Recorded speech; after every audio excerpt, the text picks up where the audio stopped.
टूटा हूं पर बिखरा नहीं, खंडर हूं पर जिंदा हूं। कुछ बात है कि हस्ती मिटती नहीं। हमारी इतिहास, आस्था और संस्कृति का संगम बंद बरेठा, जहां प्रकृति का सौंदर्य विरासत की पहचान है। इसी विरासत की पहचान और अनूठे बंद बरेठा, आइए जाने पूज्य देव भूमि बयाना स्थित बंद बरेठा के बारे में। मैं बंद बरेठा हूं, अरावली पर्वत श्रृंखला से घिरा कई सभ्यताओं के बनने और बिगड़ने का साक्षात दर्शी हूं मैं। कई दशकों से मुझे इस नाम से जाना जा रहा है। मैं तब भी वही था जैसा पुरातन काल की पौराणिक कथाओं में वर्णित है, और मैं आज भी वही हूं। बस आज मैं जहां हूं, जैसा हूं, हमेशा से ऐसा नहीं था। मेरा स्वरूप कुछ अलग था। विश्व विरासत की सबसे बड़ी पर्वत श्रृंखला, इसे अरावली पर्वत श्रृंखला कहा जाता है। इसी अरावली पर्वत माला से घिरा हुआ भरतपुर का यह हिस्सा बंद बरेठा, इसका इतिहास सदियों पुराना है।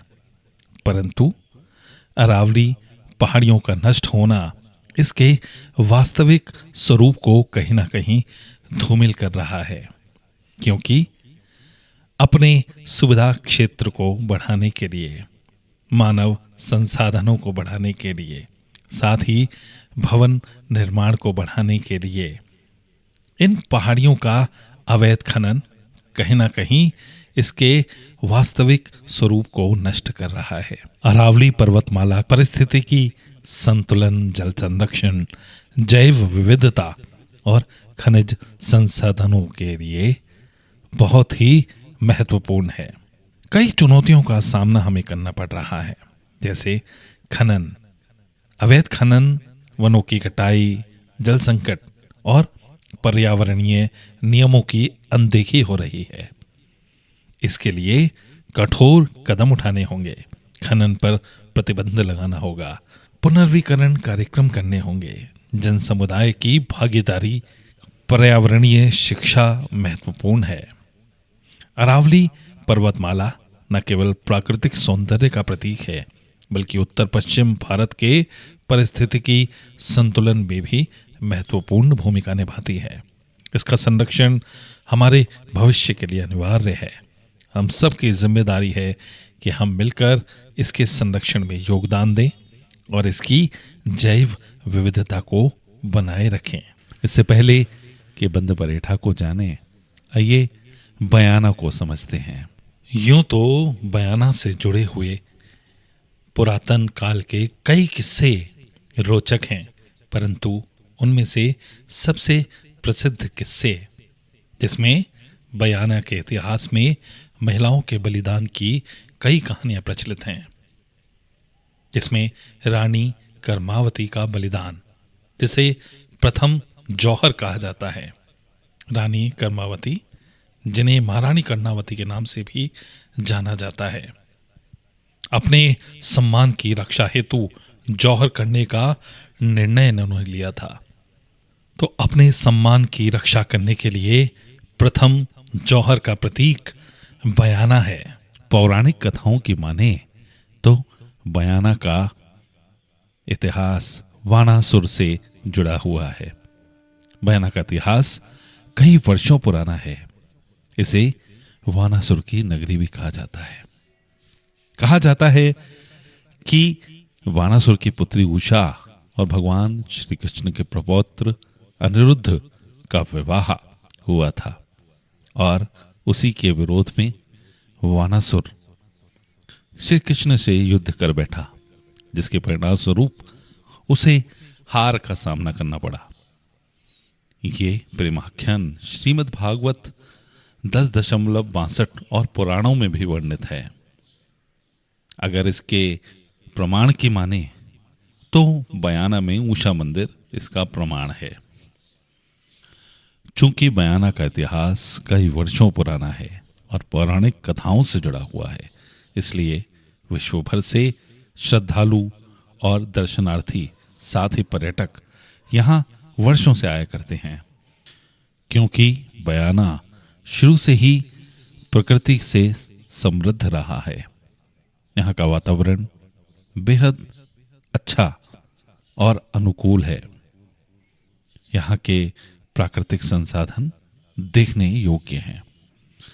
बयाना का यदि विस्तृत दर्शन हम करना चाहते हैं तो हमें बयाना स्वयं पधार कर देखना पड़ेगा। वर्तमान में बयाना दुर्ग या बयाना फोर्ट को विजय मंदिर गढ़ के नाम से जाना जाता है। बयाना दुर्ग का निर्माण उत्तर वैदिक काल में हुआ था। इतिहासकारों की अगर माने तो बयाना में गुप्त काल में सबसे ज्यादा स्वर्ण मुद्राएं मिली थी। बयाना में ऊषा मंदिर है जो भीतर बाड़ी में स्थित है। बयाना में भीमलाट नाम का एक यज्ञ स्तूप भी है। किसी समय में यहां पर नील की मंडी भी थी, जिसे बयाना को नील की मंडी के लिए प्रसिद्ध क्षेत्र माना जाता था। बयाना बरसों से सौंदर्य प्रेमियों का प्रमुख स्थल रहा है। इसके आसपास की अगर बात करें तो पास ही स्थित बंदबरेठा डैम, बंदबरेठा बयाना तहसील के एक प्रमुख पर्यटन स्थलों में से एक है। यह स्थान कुकुंद नदी पर बने बांध, वन्य जीव अभयारण्य और ऐतिहासिक महत्व के लिए जाना जाता है।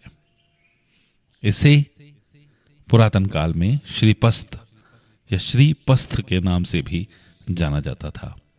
इस बांध का निर्माण कुकुंद नदी के प्रवाह को रोककर महाराजा जसवंत सिंह ने 1866 ईस्वी में शुरू किया था, जो 1897 ईस्वी में महाराज राम सिंह के शासनकाल में पूरा हुआ। इस बांध की जलधारण क्षमता 29 फीट है और यह क्षेत्र पेयजल आपूर्ति के लिए महत्वपूर्ण स्रोत है।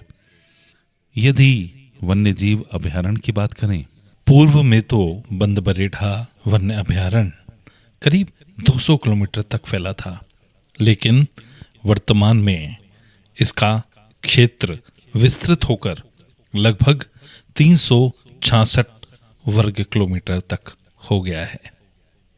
जहां 200 से अधिक प्रजातियों के पक्षी पाए जाते हैं। यह स्थान पक्षी प्रेमियों के लिए स्वर्ग समान है। यहाँ ब्लैक ब्रिटन जैसे दुर्लभ पक्षी भी देखे जा सकते हैं। दूर दराज से प्रवासी पक्षी यहाँ आश्रय लेने आते हैं। बर्ड्स कंजर्वेशन में इकोसिस्टम का एक महत्वपूर्ण कारक जिसे आर्द्रभूमि यानी कि वेटलैंड कहा जाता है।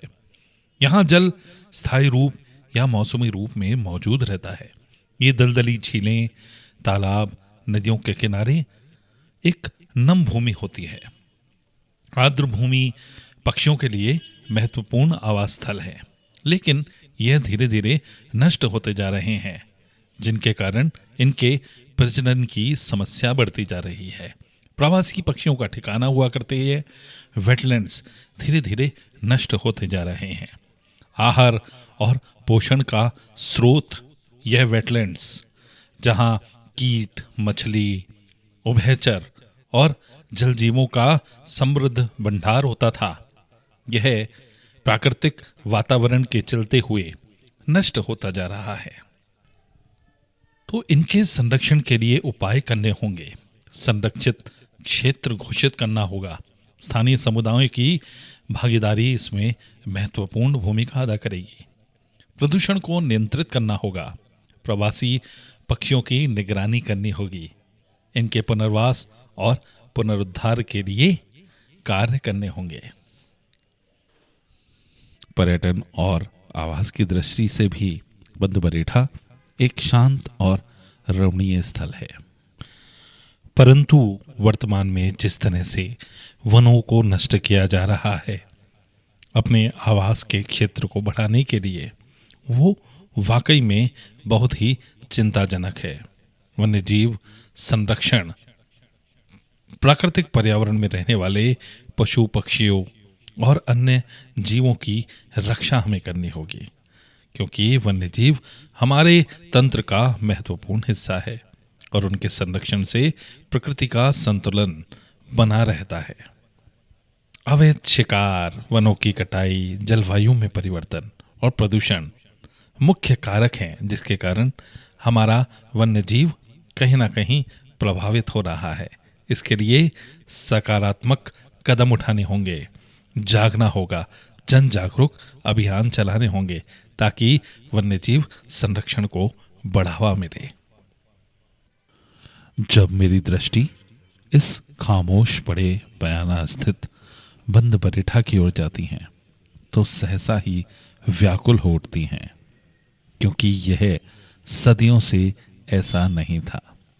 कभी यहाँ पूर्णतया प्राकृतिक संसाधन हुआ करते थे, वन्य जीव, पेड़ पौधे, जल और अनेक प्राकृतिक स्थल।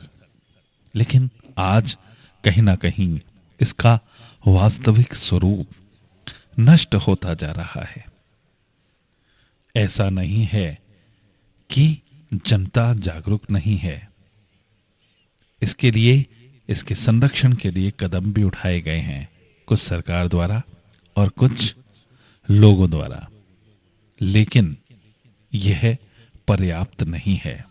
हमें और जोर लगाना होगा। हमें वन्य संरक्षण के लिए तत्पर कार्य करने होंगे। बंद बरेठा क्षेत्र में स्थित एक प्राचीन और ऐतिहासिक महल भी है। ये महल भरतपुर के रियासती राजाओं की समृद्ध विरासत और भव्य वास्तुकला का प्रतीक है। किशन महल का निर्माण 19वीं शताब्दी में महाराज किशन सिंह ने कराया था। महल की वास्तुकला राजपूत शैली का बेहतरीन संगम है। महल में सुंदर जरहों के नक्काशीदार दरवाजे और दीवार पर बेहतरीन चित्रकारी देखने को मिलती है। लाल बलुआ पत्थर और सफेद संगमरमर का उपयोग महल की भव्यता को बढ़ाता है। महल में दरबार हॉल, इसकी खास विशेषता ये झील के किनारे स्थित है।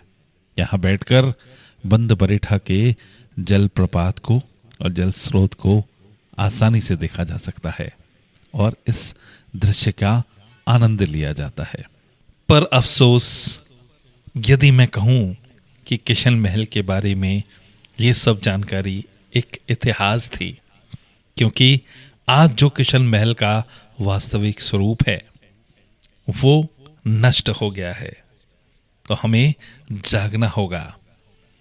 फिर से इस किशन महल को, जो कि विरासत है, इसकी देखभाल करनी होगी, इसे वापस पुनर्जीवित करना होगा, इसके वास्तविक स्वरूप साकार। और जो पंखे लगे हुए हैं इसमें वो सब इंग्लैंड से मंगा गए थे। एक पंखा, अब महल में कहीं पंखा है नहीं, एक है जो जर्जर अवस्था में, उसकी पंखुड़ियाँ नीचे की तरफ आपको टूटी हुई सी मिली होंगी।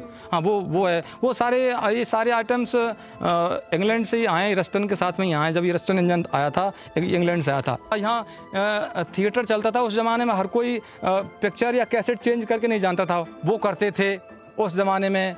और रस्टन इंजन के वही इंचार्ज थे, किश्ती भी वही चलाया करते थे। महाराज के विश्वसनीय थे बहुत वो। जब तक महाराज रहे उन्होंने काफ़ी अपने सर्वेंट बदले, लेकिन हमारे बाबा को किसना को ये कह के मना कर देते कि भाई इसको मैं हटाऊंगा तो मुझे कम से कम 5 आदमी चाहिए। 5 क्यों? कि मेरे थिएटर को कौन चलाएगा, इलेक्ट्रिशियन कौन है, कहाँ से किस कमरे में कौन से पॉइंट से लाइट डिस्कनेक्ट हुई है कौन सही करेगा, किश्ती कौन चलाएगा, रस्टन इंजन को चला के पानी टंकी पर कौन भरेगा और कौन चक्की को चलाएगा। 5 in 1 इसको नहीं हटा सकता। रीच नहीं थे। हाँ, एक बार रीच के शिकार हो गया भालू।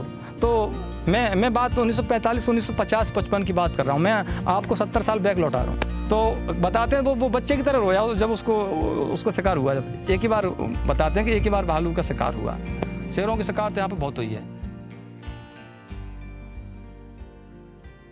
जहाँ से आपने जो और अन्य ऐतिहासिक वस्तुएं भी प्रदर्शित की जा रही हैं।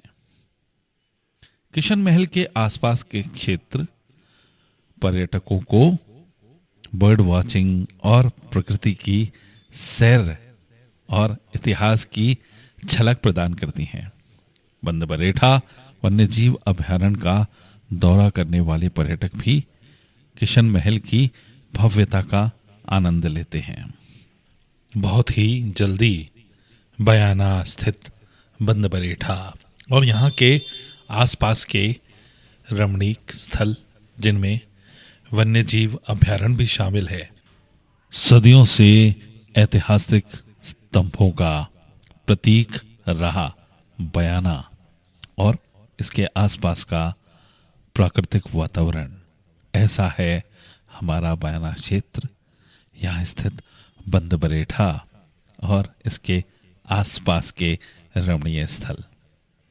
प्रकृति और ऐतिहासिक धरोहर का महत्व हमारे जीवन में बहुत है, क्योंकि प्रकृति हमारी पृथ्वी की सबसे अनमोल धरोहर है।